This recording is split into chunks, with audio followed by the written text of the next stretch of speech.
MRICS and CCF. Well, he started his earlier founded as MD and CEO of SL Finance and has had senior roles with Kite Frank across various verticals. Please can we have a huge round of applause for him as well.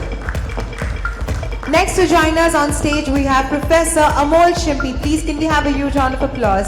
He's an Associate Dean and Director, School of Real Estate and Infrastructure, RICS School of Built Environment. Please can we have a huge round of applause for all our panelists. Joining next on stage we have Mr. Ashwin Mehta, Managing Director, Pankti Management Consultancy Private Limited. Well, Mr. Mehta, a chartered accountant, has an in-depth knowledge and professional experience of over 30 years in the field of corporate finance, fundraising, private equity deals, business advisory, internal audits, allied laws, handling IPOs, and etc. Well, next joining us on stage we have Mr. Rajesh Mhatre, CEO, Real Estate Vascon Engineers Limited. Well, Mr. Mhatre has over 17 years of work experience across fundraising, strategy, and business development. Next, we have Mr. Saurabh Kothari, Tax Director, PwC. Well, Mr. Kothari is a Tax Director in the Deals Group of PwC in Pune. He has over 14 years of experience across various sectors. Well, over to you, Mr. Gupta now. Good afternoon, ladies and gentlemen. We have an interesting topic to discuss, which is financing opportunities and challenges. Well, in last 12 to 18 months' time, we have seen a lot happening in the financial world, especially in real estate. We have seen a couple of NBFCs going bust, bankrupt. We have seen slowdown on demand, so which has squeezed the cash flows of developers. We have seen banks and NBFCs overall going very slow on investing. The international private equity fund houses have gone slow or kind of stopped investing in residential as an asset class. So all this together has actually put a lot of brakes in execution and final delivery of the product, and that's a pan-India phenomena. So I think it will be, we have an esteemed panelist here, and I think it's good to understand from each one of them how we see what has happened wrong and how we see sector evolving. So Rajesh, when I start with you wearing a developer's hat, so last 18 months have been very challenging, and we haven't seen many green shoots as of now, though maybe last 3-6 months there are some positives. How, as a developer, you are managing the cash flows? At one end, demand is slowed, housing finance companies are not disbursing, so even final customer buys, he doesn't get home loan payment on time. Banks have gone very slow, they're getting more stringent. NBFCs, who are the savior of industry for last 6-7 years, they have completely stopped. So from a developer perspective, how do you run your day-to-day operations and keep your customers' commitment on time? Now, this is obviously a huge challenge considering the current scenarios. In the past 18 months, we have seen what we had not seen previously. We never imagined. Can a bank ever stop disbursing home loan? Or even part disbursing home loan. This was never a scenario which any real estate developer ever factored. We took a lot of things for granted many times when doing APF for our projects. Possibly, in fact, we have a couple of banks or 3 banks we were quite happy. Of late, due to the more aggressive NBFC funding, in fact, we had the tie-ups done only from the large NBFCs, and suddenly, when this crisis started, in fact, everybody was left gasping as to what's wrong. In fact, we had our project which was sold almost completely and 200-300 files lying with a single large NBFC, and now in fact we were thinking about what to do next, to which bank, to which next NBFC this file should be transferred. So yes, in fact the situation has been very, very challenging. In the past 18 months, what has changed, and probably changed for good, lot of new regulations. Probably we may have a feeling that certain regulations came too soon, too fast, or maybe at the same time. But eventually, in fact, we all have to look that what happened was for the betterment. The way we see the current environment as going forward, it is more or less transforming into a landscape where land will be a separate subject, a developer is a separate subject and funding is altogether a different subject. So a developer will come with an expertise, which is actually getting approvals, selling and execution. And there will be financiers going forward, who will be ready to bring all those finances and then tying up. We are currently seeing at the middle of the entire transformation that is going to happen. Therefore, clearly we are seeing, there are some haves and there are some have-nots. Post this churn, in fact, yes, we will see a lot of things, change for the better going forward. On the retail side, in fact, probably if the NBFC thing is sorted out very, very faster, it is much better.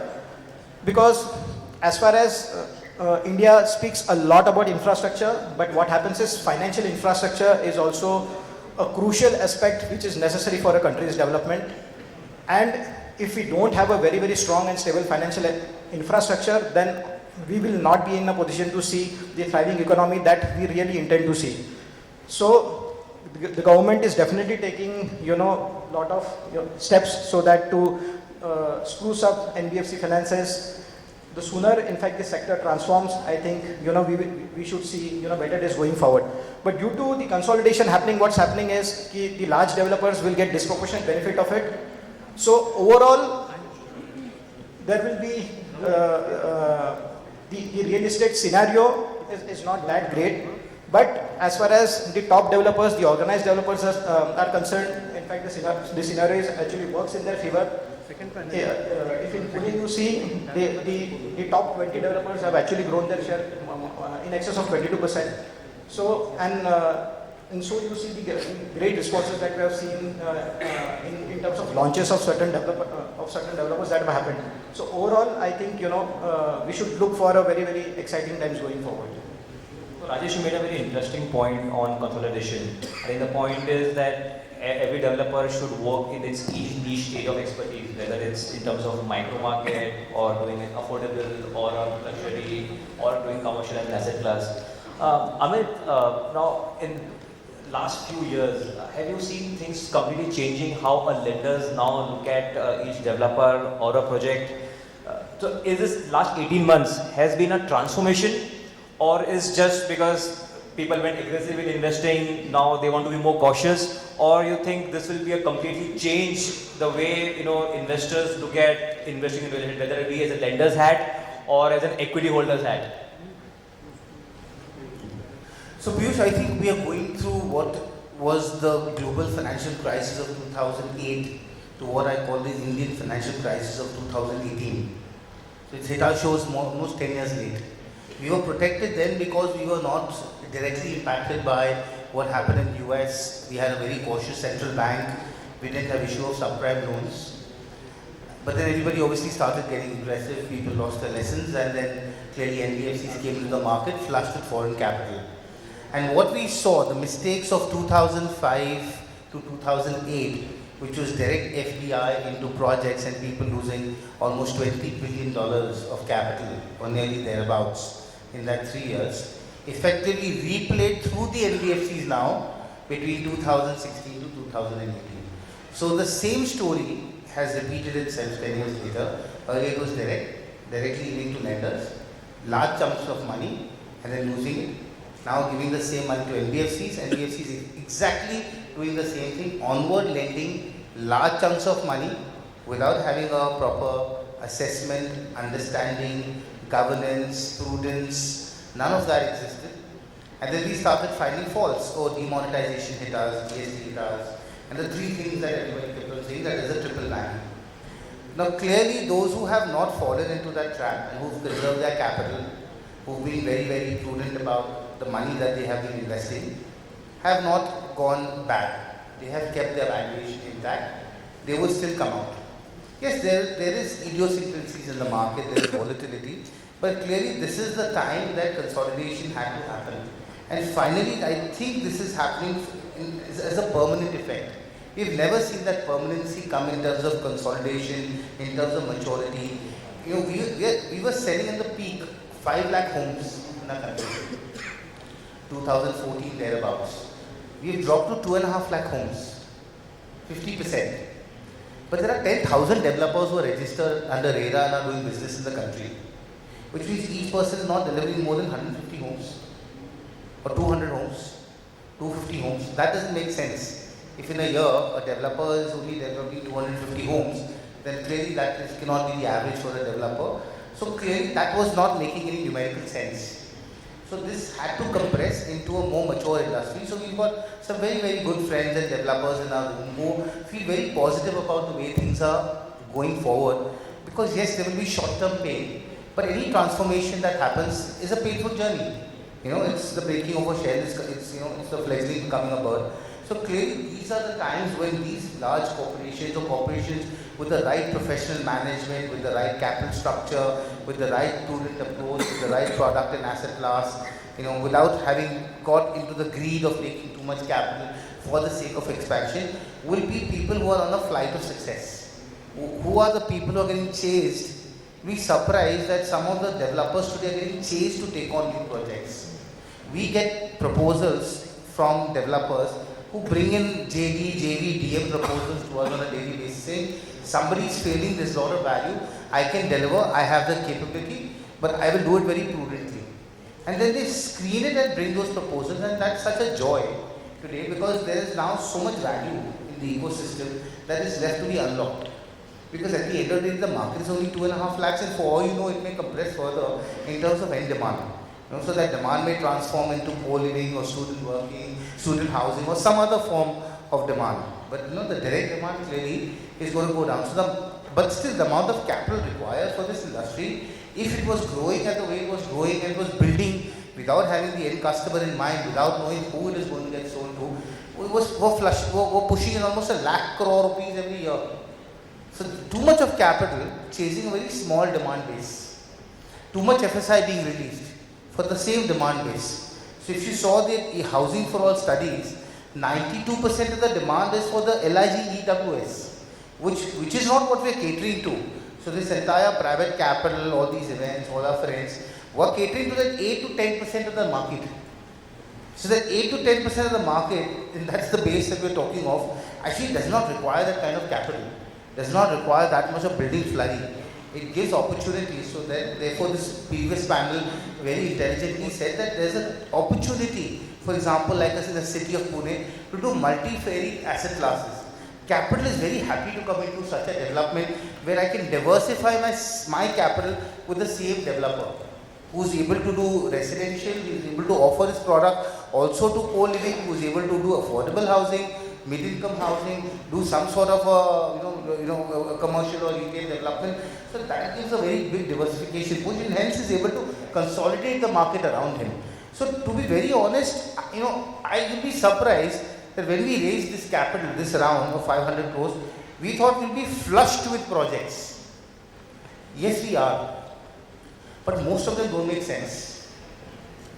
I am surprised that, so yesterday, we were sitting in the investment committee wondering, humko to laga tha 500 crore will go like this, and then the next 500 crore will go like this. But today we are actually scratching our head to see, dhalna kahan hai? Because even after taking haircuts, even after converting their loans to equity or doing all sorts of structuring, we are still feeling that the underlying valuation is not enough because all were underwritten on sales numbers which were a dream. Unachievable, and at velocities which are unachievable. So clearly I think it's a great time. Capital is available. Let me reiterate that I don't know of developers who are successful, who sell, who build the right product, who are staffed for capital. No, it's a very fair point because even if you look at some stats of last 12 months time, we've got about more than $6.5 billion of equity coming in Indian real estate, not debt, equity coming in. But because of the risks which you mentioned, investors are now flocking towards less risky asset class. So we have seen bulk of the investment coming in, say commercial, and now we have more logistics coming in, data centers coming in. Ashwin, from your perspective, bankers, NBFCs having a different lens of investing now. How are you seeing this lens changing? And the second question is, government always been taking initiative, and because of so much of equity squeeze, we've seen 25,000 crore fund being created, right? Do you think is that enough? Whether it's enough or not, is it practical to deploy this 25,000 crore because it's coming with a lot of stage gates where people have to comply with so many conditions like second charge, first charge with the senior lender. How practical is this, and whether this is enough considering the demand which you're seeing? So let me take the second question, the first. About the reality fund, what you are mentioning, 25,000 crore is the target lending for the first phase, and then government has said this can keep adding as and when the first 25,000 crore are consumed. Having said that, this is not very easy to deploy. If Amit is finding 500 to be so difficult, 25,000 is going to be very difficult. One, with some regular interactions on the live proposals with the SBI fund team, what I have realized is they are also looking at very prudent norms. So, and there is nothing wrong about it. But the whole idea of that fund is for the stuck project. So if the project is stuck, there are obviously bound to be some problems which are to be foreseen, and then mitigation is to be foreseen. If there was a mitigation, it would definitely not be classified in the stuck project. So that is one thought process of the fund which I somehow not able to digest, that had the things been smooth, there was no need for this fund. But yes, having said that, there is a queue there. I mean, you go to SBI office and you don't have place to stand or sit. So there is a queue there. About the sufficiency, only 400 crore per project. So maybe they will be able to cater to sizable number of projects. In what time is a big challenge, because there is a huge bandwidth problem there. These are the normal administrative aspects. Now the biggest challenge what the borrower and lender both are going to face is how are you going to convince the first lender? And it has a multiple implication. Their preference is that let the project be NPA. In any case, it is going to be an NPA because the guys are not able to service the stock NBSC funding. Now, let's say this fund come in place. It all obviously wants first charge, and it doesn't want to give anything to the existing lender. So who is going to convince to the existing lender to give up his charge? Okay, at best have second charge, but who is going to convince, and whether the existing lender will agree or not? That is a bigger challenge. Then I think to some extent they have mitigated the NCLT hanging sword, which is like anybody can approach, any existing lender can approach NCLT for liquidating after SBI has pumped in money. But I believe they have got some preferred lender status, so that challenge may not be very, maybe grave from that perspective, and maybe they will be able to mitigate it because government is with that fund. So to that extent it can be sorted out. But otherwise it's a very normal fund, though meant for the stuck project, currently functioning as a regular fund, 15% ROI, no processing fee, interest to be served only at the end after the project is completed, almost full amount sanctioned without anticipating very large sales inflow. So from that perspective it is planned quite well. So this was about the second one, and now about the first one. So as we all know, banks, especially the PSU banks, they have stopped lending to this sector not since last 18 months. It's almost 5-6 years. They are not releasing money by giving lot of excuses. That is one. I personally feel, except one or two PSU banks, most of them unfortunately don't understand this sector. Also, maybe to some extent, we the developers might have played a role in, they're getting dragged to a corner and deciding not to lend because we might have fooled them. Sab approval hai, paisa de do, kidhar nahi jayega, all this stuff, it would have happened. So currently we have few private bank who are still lending very selectively. Work which was earlier able to be finished in 2 months will now at least take you 4 to 6 months. PSU bank definitely still not willing to lend. And one more aspect I want to throw up is that how do you how do you resolve this vicious circle? Who will bail the cat? I mean, none of us are capable of going to any authority and saying, but to my mind, government has to wake up. Apart from this SBI fund, it has to instruct the bank. Like for example, a very small gesture of extending DCCO by 1 year, but already the sector is stuck since last 2-3 years. So 1 year for most of the cases would have gone. And again, the guidelines are not very clear. It's just one-page circular. Now coming back to what can be done. So if the banks are allowed, or rather bank relax their norm without losing the sight of the money coming back, that is a safety. And similar norms what SBI Venture Fund is trying to adopt, enough net worth remaining in the project rather than the balance sheet of the borrowing company. It is not going to be good. Which builder has a very strong balance sheet? Very, very few. Still all of them are borrowing few hundred to few thousand, thousands of crores. So if the bank relax their norms, then maybe the recovery is faster, it can help economy to grow faster, it can resolve so many issues, larger issues of the economy. This is what I think. Just a follow-up question, Ashwin. You spoke about, when we go to bankers, at times lack of understanding, right? So how this effort has to be made, because the PSU bankers remain the most, the biggest investor of debt providers, right? How they should be educated, because I know it's a systemic issue how it has to be addressed, but if the largest set of bankers have a lack of understanding, right? Because they cannot invest, right? This issue, any representation, one should go to the government or some kind of policy paper that this is how a real estate project should be looked at.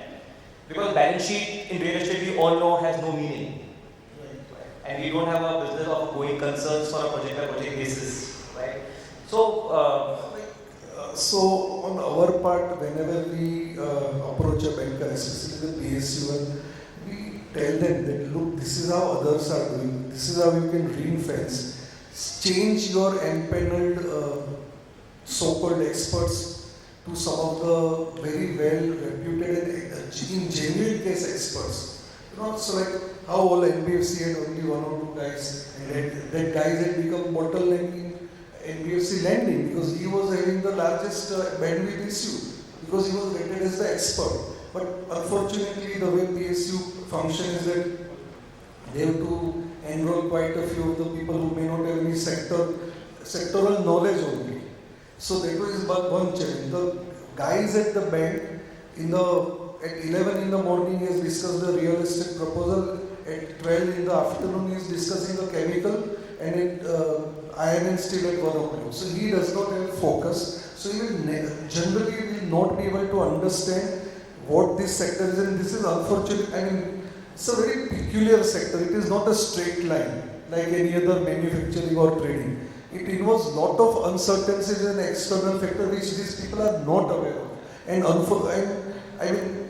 may be making them aware. Maybe Amit, if he is doing this, will be making them aware. But most of the people don't make them to be aware. So let them remain in ignorance and keep making mistakes. But today we are all suffering because according to me, we are all suffering because of that also. So Amol, from your experience, you all look at global best practices. Is there something is happening anywhere else in the world or successfully done where we have right benchmarks, right way of implementation, and your right set of system to look at things? As a member of Royal Institute of Chartered Surveyors, which is present in more than 150 countries, and they also have a pathway, what is called as property finance and investments. So those who work in this particular business, they generally follow the principles laid down under property finance and investment and competencies which are set. You will shocked to know that there are many countries where home finance is not a kind of a business at all. What they do is that home finance comes only when the property is ready for possession. Till that time, it is only construction finance. And the debt and equity financiers have to take a call on the project's viability, and then they have to see to it that the market is available for that particular project. Only when the project comes for the final stage of completion or occupation certificate, then only the home finance is released. So what is international debt and equity players? What they look at? They look at the viability of the project from all angles. Technical viability and financial viability also. At the same time, they have to look at track record of that particular delivery providers. They only are present at that particular point of time, and customers are generally not present when the project turns out to be a failure. So the recourse is also easy. In Indian condition, the problem what we face is that even our customers also get involved because they also would have taken home finance, and after 20% project, they also get 20% payment, they get registered under RERA. So we lead one more angle to this. So according to me, the international practices to an extent, that is something which our financer should look at, and that is what I can say about it. And at the same time, what is important, especially from our school's perspective, I represent RICA School of Built Environment. I am Associate Dean and Director for Mumbai branch of the school. We have been giving our students to property and finance world and valuation world also. Since last 2 years, we are getting demand that the students should not only be capable of doing valuation, but also they should be able to do technical due diligence. That's something which is very important. So I believe that with this, our students getting absorbed in these domains, I believe that financiers also have started taking call, not only on the track record of the developer, but also looking at individually viability of that particular project. And if at all, if the project needs to be taken over, then what should be the course of action that financer is actually trying to talk about it right at the stage of disbursal of the loan. That's something which we have realized, and I think it's a very good sign for the markets. Or implementing best practices. Yeah.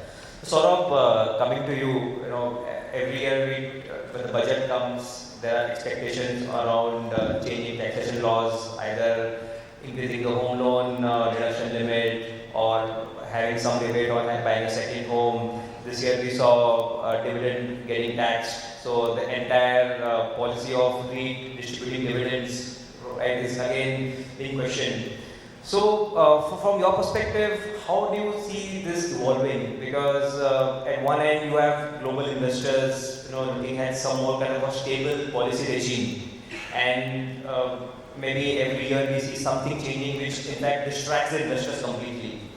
So, what are your views? How you think when you meet investors and when you are representing to the government on this? So let me first start with on the tax side, the positive thing that's happened, and it's positive from the demand perspective as well as from a funding perspective. So there is one update which has come in, which is something we call as the safe harbor. So today, if somebody goes and buys a property, and let's take an example that the value of the property is, the stamp duty value of the property is 100, and the deal happens at 80. Not only the seller pays a deed income tax, which means that he gets the value of 100 when he's paying taxes, the buyer also has a deemed income implication. So that, I think, is something which was a push. In today's market, we all know that there are transactions which are happening at below the stamp duty values. The government has, in this budget, proposed to reduce the safe harbor. So if your transaction value is within a limit of 10%, it was earlier 5%. Then you are out. You don't need to, either the buyer nor the seller needs to worry about the deemed income tax. So something positive on the demand side. The second thing is on affordable housing. So we are seeing 1 year extension. So just to refresh, the developer, the project which gets executed by March 2020 and now extended to March 21 will get a tax exemption. And the second thing is, from a buyer perspective, there is an additional interest deduction of 1.5 lakhs. That now gets extended to 2021, so no dispersal before that. So another important move from a demand perspective. On the funding side, something positive which has happened is, we see a lot of foreign investors or foreign portfolio investors which are putting money into the market. They get a concessional tax rate of 5% on interest. Which they get on the rupee-denominated bonds. Now that was supposed to end by July 2020. Now that has been extended till July 2023. So something positive for the investors to consider, that now they get a concessional rate of withholding. Some misses that happened, and you spoke about one, which was the big one, which is on the REITs. So now REITs, today, if REIT does any distribution, so you have the SPV, Above the SPV, you have the trust, and above that, you have the investors. If the SPV does any distribution, the money reaching the investors or the unit holders, there is no tax that happens on the dividend. That's the current regime. With this year's amendment, the dividends are going to, not only they are going to be a dividend withholding, but there will be a tax at the hands of the investor. Now that is a big move, because if that happens, the returns calculation for the investor will go for a loss. So the previous panel also spoke about the importance of REIT, and which is where I think if this update or if this amendment goes through, it's going to be a big push, or it's going to be pushing down the REIT as a product or as a matter which brings liquidity to the market. There are representations which are being made for the government to consider that. The other thing is something positive for infra, but not considering real estate, is on the sovereign wealth funds. So there is a income tax exemption which has been brought in. So SWFs, as they are commonly called, if they are putting money in infrastructure, then they get, and there are some conditions which are specified, that there is no capital gain tax, no tax on interest, and no tax on dividend for them.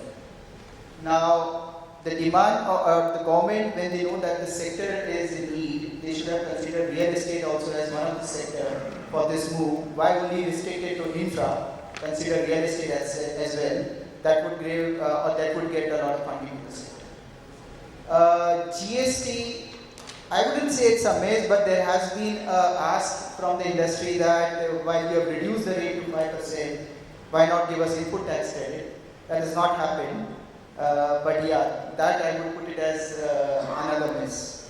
So those were, I think, on the tax side, the key hits and the miss, I would say.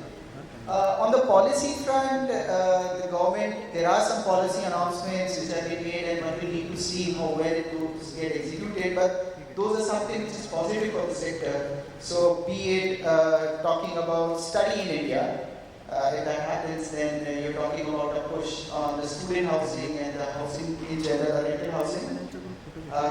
The push for the data centers.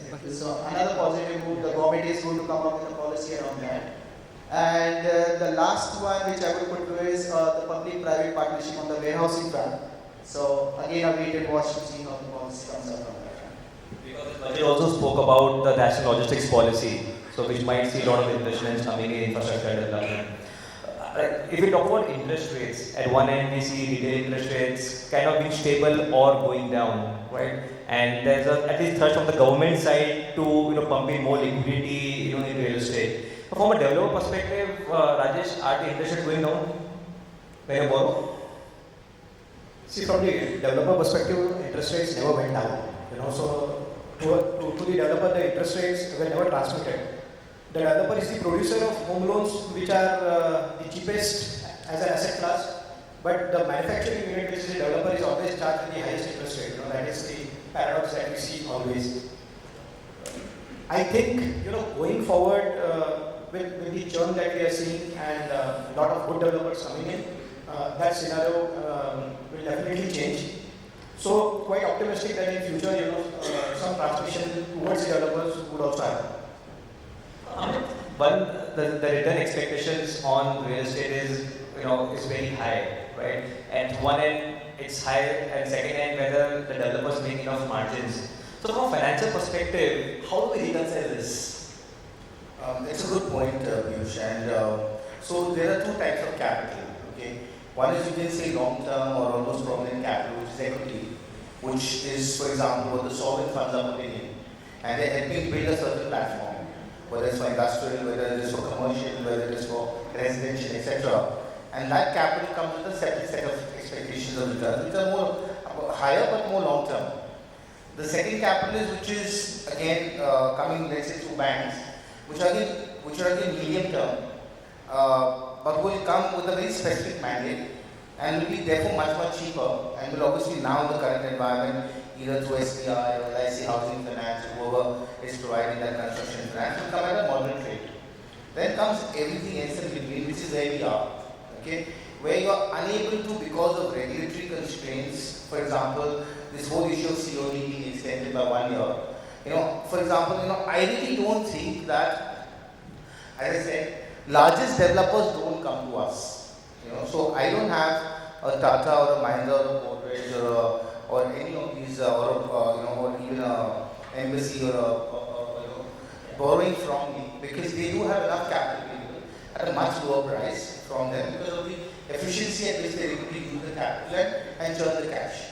Then there is everything else in between, right? So for that, I'm the solution. But there again, the whole thesis is this: capital is expensive, but hence must be used with a lot of care.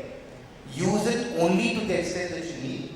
Return it as fast as you can, and don't put that cost burden on your project, because today the largest damning cost of the project is the cost of capital, which is eroding profits, which is eroding viability, margins, and making it not financeable over the medium to long term, because asset valuations are not going up, input prices are going up, so cost of capital is eating away into your margins. So clearly, I think the recognition that there must be efficiency now of use of capital is becoming more and more apparent.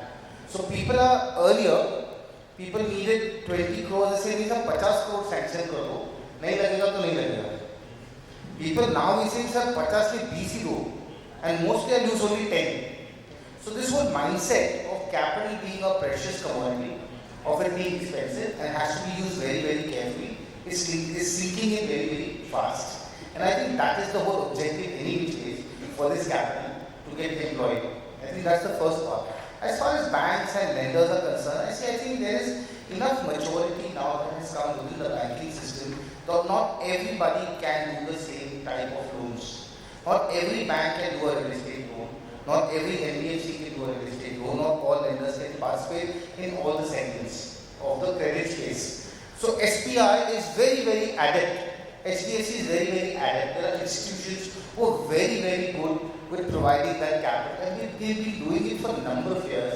And therefore, the NPA levels in these institutions book is next to nothing. Then there is everybody else who's a copycat. Let me also push more credit. Let me also increase my margins, or my NIMs. Let me also try and borrow cheap, lend high. And those are all people who are trying to play the arbitrage effectively. And that arbitrage obviously was bound to fail at some point in time. That arbitrage could not have been permanent in nature, which is clearly has been called that arbitrage has failed. So if you look at the capital stack today, now the interesting and the more exciting part today is clearly, we were having a conversation earlier before this event, and we were talking to a few investors and fund managers, and they said, whatever we may call our investment instrument or capital, is finally equity. And people are reconciled. And we have reconciled that we may be lending at whatever cost, but finally it's equity. What does that mean for me? Because I understand that there's a certain cost of capital and I'm not a bank, and therefore the bank is giving you debt and is expecting absolutely sharp performance on that debt, without a doubt. And if you can do that sharp performance, you're eligible for it. But if you can't, and we understand that not everybody can, because there will be variables which are beyond your control. Hence, every investor stroke lender who's not a bank like us, a fund house, has become a partner to the developer. Hence, today we have technical teams, we have marketing teams, we have appraisal teams, we have all sorts of skill sets now built in, which get plugged into every project and become a partner to the project. We're working very, very diligently today in the dozen odd investments that we recently made, where we actually gone ahead and appointed a full-time person from our office, who's a designated official, who has to take care of every moving and operating aspect of the project, so that if anything, and why does it add value? Because there's so much learning available to us on a pan-India basis, which may not be available locally. So hence, today is the opportunity for people to collaborate, to consolidate. Capital again is a very interesting part. For example, if you saw this movie Mission Mangal, it was made because something else was cannibalized to be able to make something else. Now that is what consolidation is. You keep on adding more capital and building a very, very, very glitzy product. May not be necessary. You have something in the vicinity, you have a land bank, you have half-built products, you have investors or buyers who are stuck, people are willing to migrate them, saying let's consolidate this, create a portfolio, including, so somebody is going and recklessly built 20 towers and sold 5 flats in all towers. Obviously never going to get it done. So capital is forcing people to consolidate at a project level, at a capital level, at a consumer level, and across the supply chain level, where there was a lot of destruction of value. So when you look for capital, first see where that value is stuck. Can you unearth the value? Is it in inventory? Is it in WIP? Is it in customer advances? Where is it? It may be scattered. So you have to consolidate that, and I think that's a very active process. So again, I repeat myself, that today rationalization is the mantra, consolidation is the mantra. There is capital available for those people who are pursuing those strategies relentlessly. There is no dearth of that, but people who are still stuck in time, saying, I dreamt of this 20 years back. So the point is, it has to be cleaned up, more transparency, more corporate governance. So I have no doubt that capital is not such. Yes, cost of capital is definitely a concern, and it is a concern for me as well. And the bigger answer to that capital problem through the government was not necessarily the Swami Fund, because then effectively what the government is saying is, I don't trust the banks. All it needed to do was allow a one-time restructuring. All that money of 4.5 lakh crore rupees stuck in the banking space, that's a lot of capital. Okay, out of the total 15 lakh crore rupees, 4.5 lakhs of commercial loans, all it needed was a one-time restructuring and a rationalization of the same money, which this 25,000 crores in front of that is nothing. So that little bit on top of that 4.5 lakh crore cannot move the elephant. It's like the tail trying to whack the elephant. That's never going to happen. All it needed was that. Now, as far as this fund itself is concerned, I personally feel, and that's one of the representations we gave to the government. So to be very honest, this was an industry demand. Create a distress fund for distress projects. The government has conceded to the industry because it was a representation made by us exactly what we heard. Absolutely. When they say, okay, fine, we use money. 4.5 lakh homes, roughly 4.5 lakh homes are stuck pan India. So for all practical purposes, this is an impact fund. It is an impact fund. It is to impact positively all those home buyers, 4.5 lakh homes, whose houses are stuck. At the end of that cycle, whether there's money to be made or not made, whether everybody gets their money back or not, whether SBI itself makes a return or not, is not relevant.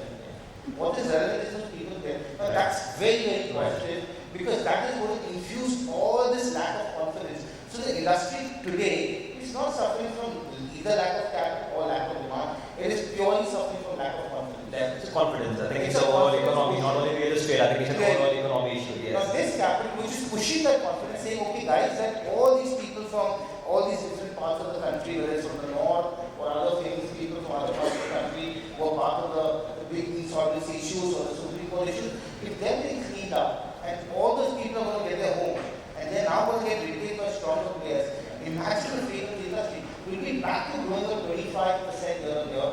We're third largest contributing sector to the GDP. We're the second largest employer. We're the largest workforce, the largest number of dependent ancillary industries in the country. So there is no doubt that the sector is absolutely critical for the growth of India is GDP. If the GDP has to go back to the double-digit numbers that have been emphasized, it cannot happen without the extraordinary growth of the sector. The second largest employer. Anyways, that's right. So capital, so this government initiative. So I do applaud the government on a number of fronts. First, conceding to the fact that this fund needs to be established, needs to be administered, and mind you, the numbers that come out are from the film industry. You will not see an SBI guard actually saying I refer to window. The film is saying it. The government is saying it. So clearly, it is the line of sight that I need to deliver so many homes with 1,000 crore under this fund. That's very, very important. So when all the people who are coming, and the other important thing is, which is very positive, is this entire COVID-19. I've seen people from China, from Singapore, from Hong Kong saying, boss, Asia fund hai, magar India ka bhi nahi kiya. $40 billion Asia fund never invested in India. It's interesting. They say up to we have to put $10 billion in India. So boss, there's so much capital. I'm surprised. I'm actually seeing new formation of capital to the extent of at least $10 to $15 billion, which is waiting to pour in, not just to commercial. Commercial, yes. Across all the asset classes. All asset even classes. residential, there is no dearth of capital. Absolutely. Including residential. But they want to see the confidence, and all these negative noises that we create or we hear or publish, they need to go away. And these measures of the government say, okay, very important point. I mean, today, RERA is saying, I'll give you 1 year extension.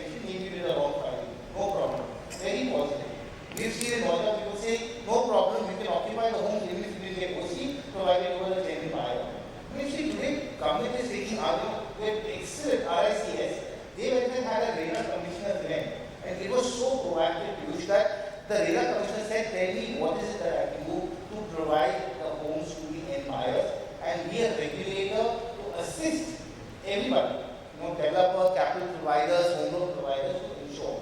The other thing, this SBI Builder Buyer Guarantee Scheme, brilliant stroke. Brilliant idea. Confidence in the final customer. Because I think it's a either you win-win get for your all. money Yes. or you get your flat. You can't get better than that in India, boss. Either you get your money or you get your flat on a particular date, which is a possession date.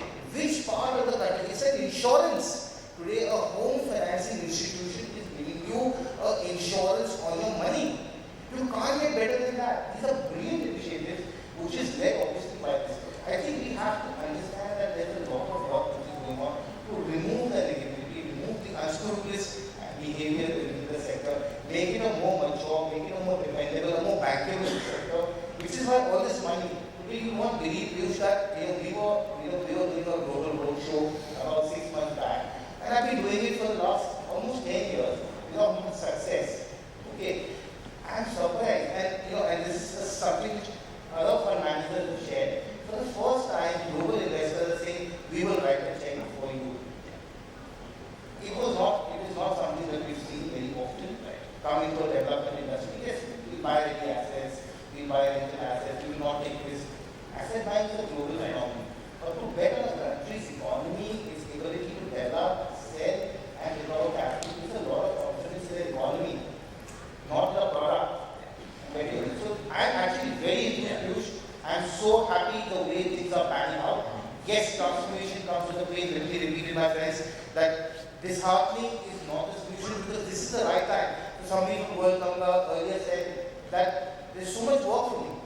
And I agree with him, I totally agree with him, that anybody in this industry will have to do the work in the next 5 years that they haven't done in the last 50 years.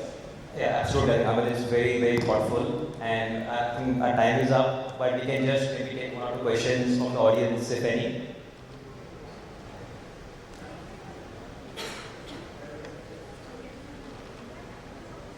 No questions, fine. I think we can just have a 30-second closing remark from each one of you, and we will end the session. Saurabh, Franklin. So I would like to see the update on the REIT, the proposal which is there, the dividend distribution tax going away from the REIT. That would be the most important ask. And the second is SWF exemptions getting extended to real estate. That would be something that I would say, something I look forward to.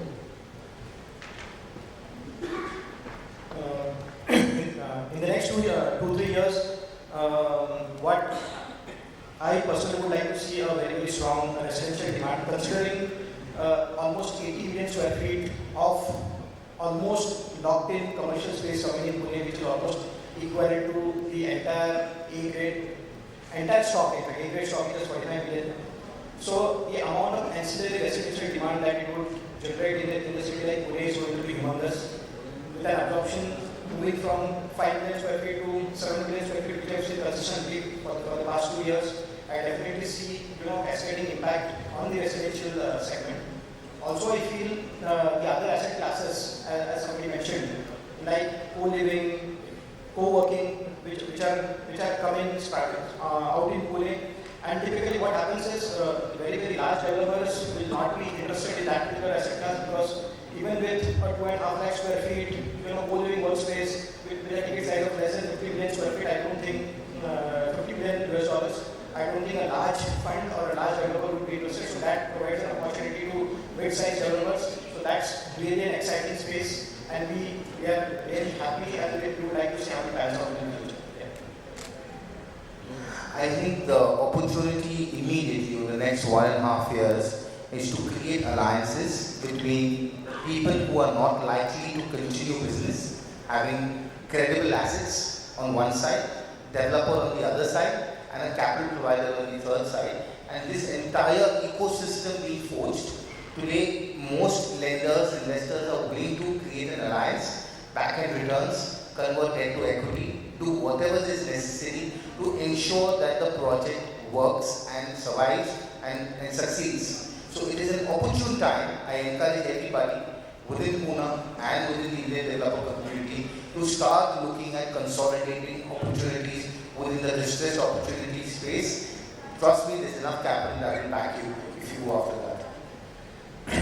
I just want to draw something from Amit when he last spoke on the finance. So basically, if all the PSU banks were not equipped to process the real estate loans very properly, if they adopt a model which is very similar to SBI fund, drawing talent from the external sources and making all what is stuck a repairable thing and move on from there, it will solve their problems, it will solve the developers' problem, and in the long run, it will benefit them by sort of making them expert in lending to this sector.